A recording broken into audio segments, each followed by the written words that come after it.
Buenas tardes a todas y todos quienes siguen esta exposición. Mi nombre es Raúl Sacha Soto, maestrando en Derecho con mención en Derecho Constitucional y Derechos Humanos por la Universidad Nacional Mayor de San Marcos. Esta ponencia se realiza en el marco del curso de Seminario de Investigación en Derechos Humanos, dictado por la reconocida abogada, la doctora Krupskaya Rosa Luz Ugarte Boluarte. A continuación, desarrollaré los aspectos más relevantes del caso Pérez Lucas y otros versus Guatemala, resuelto por la Corte Interamericana de Derechos Humanos el 4 de septiembre del año 2024.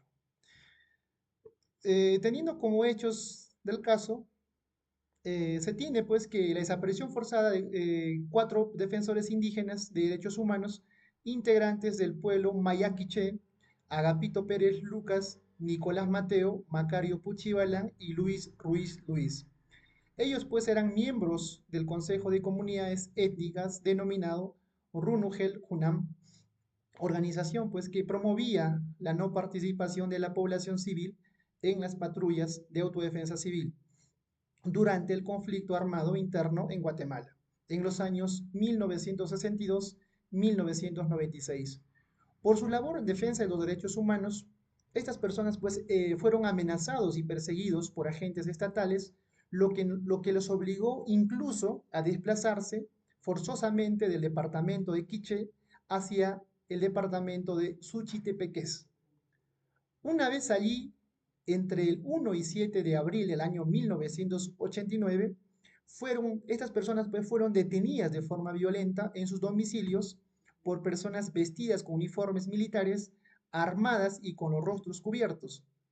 Desde ese entonces se desconoce su paradero de estas personas.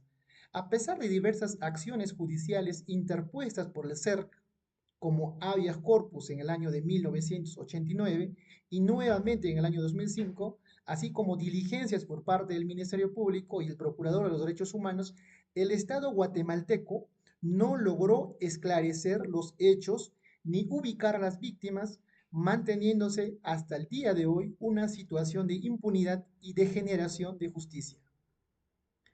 Con respecto a la competencia del Estado,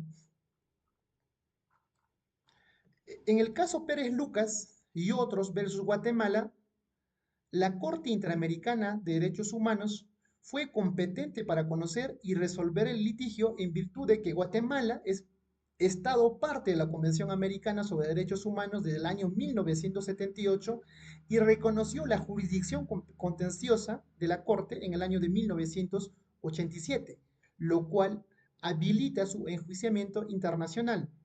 Los hechos denunciados, como las desapariciones forzadas, la persecución y la falta de investigación, son atribuibles al Estado guatemalteco tanto por acción directa de agentes militares como por omisiones sistemáticas en los deberes de investigar, sancionar y reparar. La desaparición forzada es una violación de carácter permanente, lo que va a activar pues, la competencia temporal del tribunal, aunque los hechos iniciales se hayan producido en el año de 1989. Las personas afectadas estaban bajo la jurisdicción territorial y personal del Estado guatemalteco, por lo tanto, cumpliéndose de esta manera todos los requisitos de competencia, tanto material, temporal, personal y territorial. En consecuencia, el Estado guatemalteco fue válidamente enjuiciado por la Corte Interamericana de Derechos Humanos, que ejerció su competencia conforme al artículo 62 de la Convención Americana y al principio de responsabilidad internacional del Estado por violaciones de los derechos humanos. Con respecto a los hechos probados por eh, la Corte, con base en los estándares probatorios aplicables en casos de desaparición forzada, estableció lo siguiente. Como primer hecho probado se tiene que las detenciones fueron realizadas por agentes del Estado, específicamente por miembros del ejército. Como hecho probado 2, la Corte también establece que las víctimas fueron privadas de libertad contra su voluntad en un contexto de represión estatal sistemática. Como hecho probado 3, la Corte también establece que desde su desaparición hasta la fecha de la sentencia, no se conoce el destino ni paradero de estas víctimas. La desaparición sigue vigente como violación continuada. Como hecho probado 4, La Corte también establece que las familias de las víctimas han sido afectadas psíquica y moralmente por la incertidumbre y la falta de verdad y justicia. Como hecho probado 5, también la Corte establece que el Estado ha obstaculizado la investigación a través de actos como la falta de colaboración del Ministerio de Defensa, la inexistencia de una búsqueda real y eficaz, así como la omisión en aplicar el principio de la debida diligencia. Criterios jurídicos, pues, que han sido aplicados por la Corte para probar los hechos, eh, tomando en cuenta los elementos indiciarios tales como los testimonios de las familias, la reacción inmediata del cerca al presentar el habeas corpus, el uso de ropa militar, armas y rostros cubiertos coherentes, los mismos que son coherentes pues con los operativos del ejército en el lugar y aquel entonces. Esta metodología es congruente con la jurisprudencia de la Corte sobre desapariciones forzadas, el cual no se requiere prueba, para lo cual no se requiere pues prueba indiciaria, perdón, prueba directa, sino indiciaria, como lo ocurrido pues, en el caso Velázquez Rodríguez versus Honduras en el año de 1988. Tenemos como derechos vulnerados, la Corte establece, en este caso, los derechos vulnerados en perjuicio de las víctimas directas, siendo en este caso en agravio de Agapito Pérez Lucas, Nicolás Mateo, Macario Pucci Balán y Luis Ruiz Liva, Luis, quienes pues han sido, a quienes se les ha vulnerado los siguientes derechos. Uno, el derecho pues al reconocimiento de la personalidad jurídica, el mismo que está pues establecido en el artículo 3 de la Convención Americana de Derechos Humanos, ello al mantenerse su desaparición y no reconocerse oficialmente su detención. El Estado anuló su existencia legal. Asimismo, se tiene el derecho a la vida, el mismo que está reconocido pues en el artículo 4.1 de la Convención Americana de Derechos Humanos. Ello, la Corte reitera pues que la desaparición forzada, cuando persiste, pone en riesgo la vida y construye, en este caso va a constituir una forma extrema de negación de este derecho.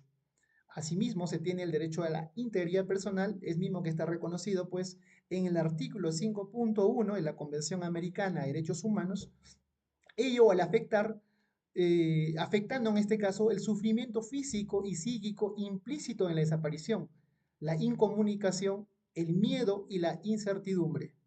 Asimismo, se tiene el derecho a la libertad personal, el mismo que está reconocido pues en el artículo 7.1 de la Convención Americana de Derechos Humanos, donde se refiere pues que la detención arbitraria sin orden judicial, sin control judicial y sin paradero conocido va a configurar una privación ilegítima de la libertad. Otro derecho que reconoce o que se ha vulnerado, según la Corte, es el derecho a las garantías judiciales y a la protección judicial, el cual está reconocido pues en el artículo 8.1 y 25.1 de la Convención Americana de Derechos Humanos, donde el Estado pues a través del cual la Corte refiere que el Estado no ha garantizado recursos efectivos ni adoptó medidas serias de investigación, juzgamiento o sanción. Asimismo, se tiene el derecho a la libertad de asociación, el mismo que está pues, previsto en el artículo 16.1 de la Convención Americana de Derechos Humanos, donde la Corte establece que la persecución tuvo un motivo de militancia en el ser. Es decir, que estas personas fueron desaparecidas por pertenecer a una organización de derechos humanos. También la Corte refiere que se ha vulnerado el derecho a defender los derechos humanos, aunque este derecho no está expresamente tipificado en la Convención, la Corte también reconoce que forma parte del ejercicio legítimo de los derechos protegidos, como el de asociación y libertad de expresión. Finalmente, la Corte reconoce el derecho, como derecho vulnerado, el derecho de circulación y residencia, el mismo que está pues previsto en el artículo 22.1 de la Convención Americana de Derechos Humanos, donde la Corte refiere que las víctimas han sido forzadas a desplazarse internamente a causa de estas amenazas estatales, lo que va a configurar una afectación de este derecho.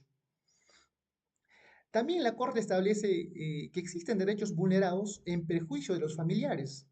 La Corte extendió su análisis a los familiares de las víctimas desaparecidas, reconociendo en este caso, que sufrieron violaciones derivadas directa y estructuralmente de los hechos, tales como el derecho a la integridad personal, el mismo que está reconocido pues en el artículo 5.1 de la Convención Americana de Derechos Humanos, ello por el sufrimiento psíquico y moral profundo, pues en este caso la incertidumbre y la angustia y la falta de verdad. También reconoce el derecho a conocer la verdad, el mismo que está reconocido pues como parte del derecho a la protección judicial y garantías procesales. En este punto, el Estado no garantizó, refiere la Corte, mecanismos para establecer lo ocurrido.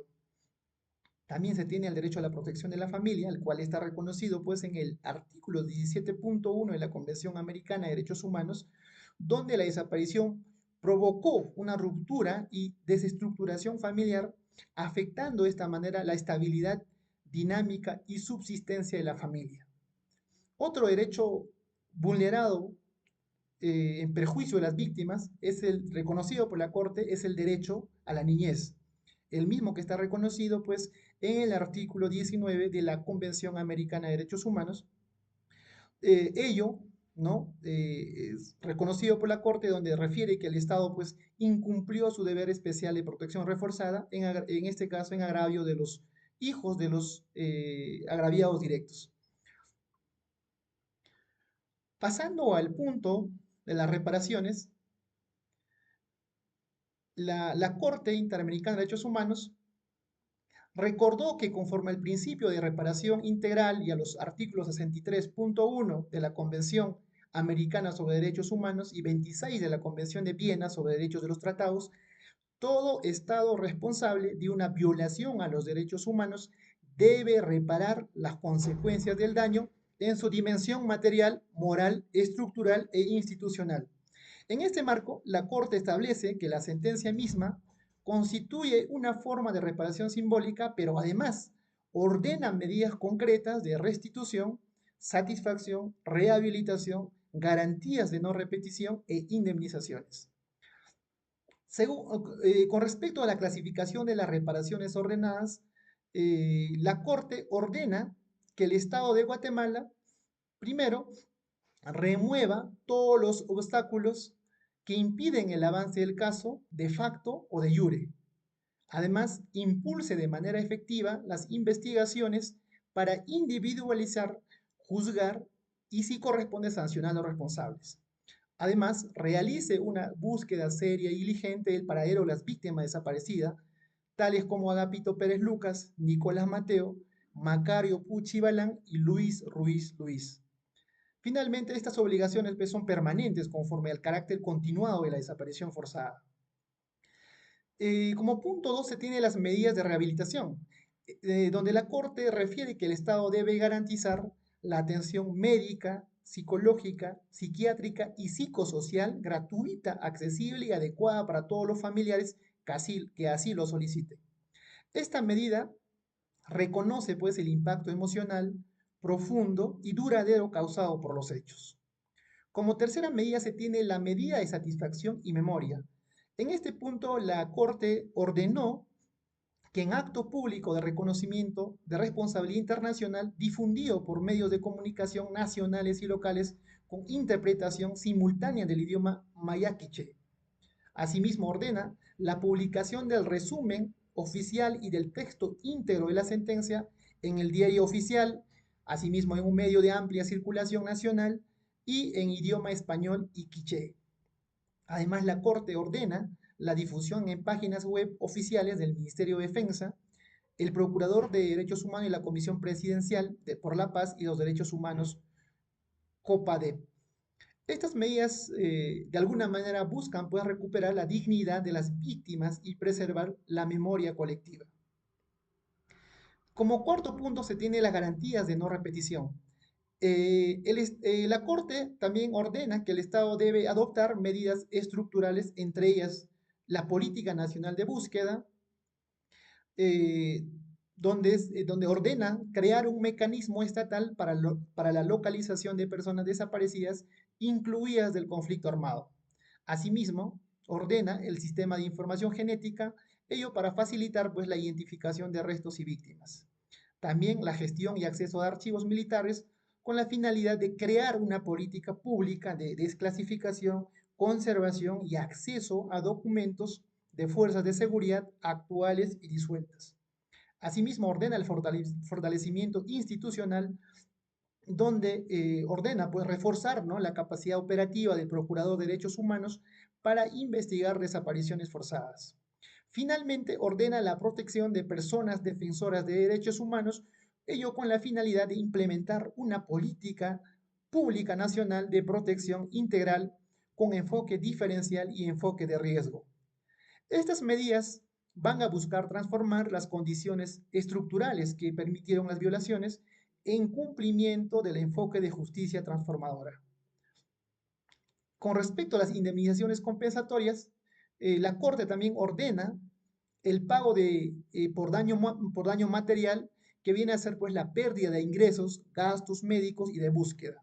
Asimismo, el daño inmaterial referido pues al sufrimiento, la angustia, la afectación a los proyectos de vida.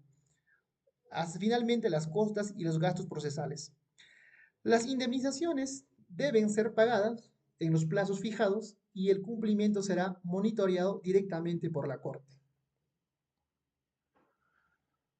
La Corte Interamericana ordena un conjunto integral de reparaciones que responde a la gravedad y naturaleza continuada de los hechos, el deber de verdad, justicia y no repetición, la necesidad de reparación individual y colectiva. Estas medidas reflejan, pues, el estándar interamericano más exigente en materia de desapariciones forzadas y protección de defensores de derechos humanos y van a marcar un precedente importante para la memoria, la reparación y la transformación institucional en contextos post-conflicto. Pasando al siguiente punto, vamos a ver los puntos resolutivos de la Corte. Los puntos resolutivos son el núcleo decisorio pues, de la sentencia, van a constituir también las órdenes concretas que emite la Corte Interamericana de Derechos Humanos al final del fallo, en virtud del cual, en este caso, en virtud de los hechos probados, el análisis jurídico y la acreditación de responsabilidad internacional del Estado.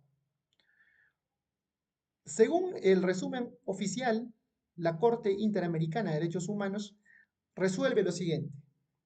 1. Declara internacionalmente responsable al Estado de Guatemala, ello por la violación de múltiples derechos consagrados en la Convención Americana sobre Derechos Humanos y en la Convención Interamericana sobre Desaparición Forzada de Personas, en perjuicio de los señores Agapito Pérez Lucas, Nicolás Mateo, Macario Puchibalán y Luis Ruiz Luis. Ellos vienen a ser las víctimas directas y también de sus familiares que vienen a ser las víctimas indirectas. 2. La Corte también ordenó al Estado de Guatemala cumplir con un conjunto de medidas de reparación integral específicamente referidos a investigar los hechos, identificar y sancionar a los responsables, asimismo realizar una búsqueda seria del paradero de las víctimas, asimismo brindar atención médica, psicológica o psicosocial a los familiares, llevar a cabo un acto público de reconocimiento de responsabilidad con difusión nacional y local en idioma español y quiché. Del mismo modo, publicar la sentencia y sus resúmenes en medios oficiales y de amplia circulación. También adoptar una política pública nacional de búsqueda de personas desaparecidas, diseñar un sistema de información genética, abrir y garantizar acceso a archivos históricos de seguridad, fortalecer institucionalmente al Procurador de los Derechos Humanos e implementar una política nacional de protección a personas defensores de derechos humanos y pagar indemnizaciones por daño material, inmaterial y costas. La Corte en este extremo reconoció la existencia de votos separados, ¿no? Los jueces Rodrigo Mudrovich, Eduardo Ferrer MacGregor y Ricardo Pérez Manrique emitieron voto conjunto y concurrente, mientras que el juez Humberto Antonio Sierra Porto y la jueza Patricia Pérez Goldeberg emitió voto conjunto parcialmente disidente. Esto indica pues que hubo una diversidad de opiniones en aquellos aspectos del fallo aunque no se alcanzó una decisión mayoritaria con efectos vinculantes. Con respecto a las medidas de supervisión, la Corte establece o estableció que supervisará el cumplimiento íntegro de la sentencia en ejercicio de sus atribuciones conforme a la Convención Americana y dará por concluido el caso una vez que el Estado pues haya dado cabal cumplimiento a lo ordenado. Esto va a implicar que el Estado guatemalteco no podrá considerar cerrado el caso hasta que se verifiquen todas las medidas dispuestas por la Corte, lo cual se monitorea periódicamente mediante resoluciones de seguimiento. Se tiene, en primer punto, como situación específica en el caso Pérez Lucas y otros versus Guatemala, en el caso concreto, pues la Corte Interamericana dejó establecido expresamente lo siguiente. La Corte supervisará el cumplimiento íntegro de la sentencia en ejercicio de atribuciones y cumplimiento de sus deberes conforme a la Convención Americana de Derechos Humanos. Esto significa que Guatemala está bajo observación directa de la Corte Interamericana de Derechos Humanos y que el Estado debe acreditar mediante actos concretos el cumplimiento de las medidas de investigación y sanción, la búsqueda de los desaparecidos, publicación y actos públicos, atención médica y psicológica, reformas estructurales y políticas públicas. A la fecha del resumen, septiembre del año 2024, la sentencia pues acababa de ser emitida por lo que aún no se ha verificado el cumplimiento de las medidas ordenadas. Eh, para las víctimas y sus familiares, la etapa de supervisión representa pues, una garantía contra la impunidad, un mecanismo para exigir al Estado el cumplimiento real y no solo formal. También un aspecto, un espacio para continuar participando activamente en el proceso, presentando observaciones y evidencias. La Corte ha reiterado que mientras exista incumplimiento, el caso permanece abierto y el Estado sigue sujeto a control internacional. La supervisión de cumplimiento en el caso Pérez Lucas y otros versus Guatemala se encuentra pues en fase inicial tras haberse dictado la sentencia en septiembre del año 2024, por lo que la Corte ha dejado claramente establecido que el Estado sigue bajo su jurisdicción y que las medidas ordenadas no son sugerencias, sino también mandatos vinculantes. Asimismo, las víctimas y sus familiares aún tienen un rol activo y participativo y que el proceso solo se cerrará cuando se repare integralmente el daño causado en todos sus niveles, tanto individual, familiar, comunitario e institucional. Bueno, esto ha sido todo. A todas y todos quienes han visualizado este video, les agradezco pues profundamente el tiempo, la atención y el interés dedicado a esta ponencia. El caso Pérez Lucas y otros versus Guatemala, resuelto por la Corte Interamericana de Derechos Humanos, nos interpela como juristas, como estudiantes, como ciudadanos y como seres humanos, y nos recuerda pues que las desapariciones forzadas no son solo crímenes del pasado, sino también heridas abiertas que exigen la verdad, justicia y reparación personal. Esta sentencia, además de restituir dignidad de las víctimas y sus familias, constituye pues un precedente fundamental para la defensa de los pueblos indígenas, de los derechos de las niñas y los niños y especialmente de quienes aún en condiciones adversas se atreven pues a defender los derechos humanos. Finalmente agradezco pues a la doctora Krupskaya Rosa Luz Ugarte Boluarte, docente del curso de Seminario e Investigación de Derechos Humanos, por brindarnos pues este espacio académico que promueve la reflexión crítica y el compromiso ético con la justicia internacional. Muchas gracias por acompañarme en esta exposición. Hasta una próxima oportunidad.